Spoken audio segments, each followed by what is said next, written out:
Welcome to Take 5, your 5-minute inspirational message from Solid Rock Drogheda. In 1 Corinthians chapter 4, we have this wonderful little passage from the Apostle Paul where he writes this: "So then, men ought to regard us as servants of Christ and as those entrusted with the secret things of God. Now it is required that those who have been given a trust must prove faithful. I care very little if I am judged by you or by any human court. Indeed, I do not even judge myself. My conscience is clear, but that does not make me innocent. It is the Lord who judges me." It's that wonderful idea that we are answerable to God. And yes, we have to live under secular society, we have to live under civil laws, but ultimately it is God whom we must have to give ultimate account for everything. But it's that little word servant I want to zero in on, because I saw somebody put up on social media, and I'm not quite sure what point they were trying to make, and they said the Bible says we are servants. Nowhere does it say that we are slaves. And that statement is actually wrong on so many levels, because we are to be bond servants. That's a slave of Jesus Christ. Not a slave unwillingly, but we have willingly put ourselves under subjection to Jesus. We have willingly submitted ourselves to his purposes and plans because he knows best. And there's at least 3 words for servant or slave in the New Testament. One of them is diakonos, which is where we get, of course, our word for a church leader, a deacon, a diakonos. That means a servant. And then the most common word for servant, a Greek word in the New Testament, is doulos, and that was simply the common word for a slave.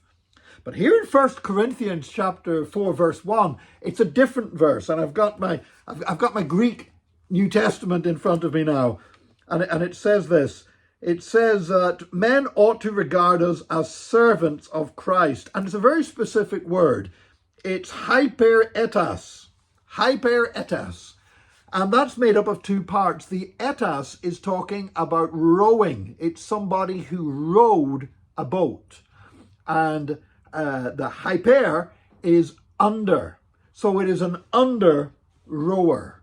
What on earth does that mean?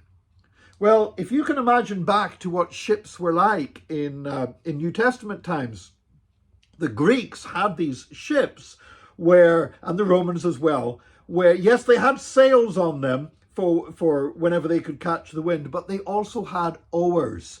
And so you would have these layers of decks underneath the main deck of the ship, down in the depths, in the bowels of the ship.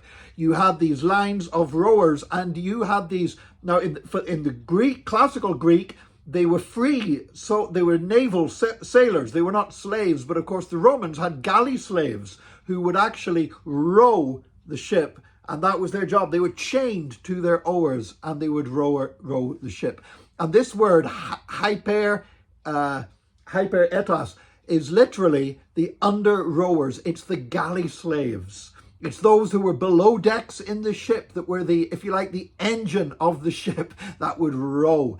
And that's the word that the Apostle Paul applies to us. It's not saying that we're subjected unwillingly as slaves or anything like that, but it is saying this, that we have submitted ourselves to Jesus Christ, and as such, we have a job to do and a task to fulfill. Sometimes that involves hard work. Sometimes that involves service. Sometimes it is hidden away, like under the decks of the ship. It's not something that has us cast into the limelight, seeking glory for ourselves. But that is what God has called us to. He's called us to serve him and his purposes. And then ultimately, of course, we know that we shall have a share in his glory. We shall see Jesus face to face, and we will be like him because we shall see him as he is. But today, I'm proud to call myself a bondservant of Jesus Christ. I'm proud to say, yes, a servant and a slave of Jesus, even a galley slave, working below decks, out of the way. That might not be something that people would aspire to become, but to serve Jesus, I'm happy to be called that. May God bless you today. Join us again next time for another Take 5, your 5-minute inspirational message from Solid Rock Drogheda.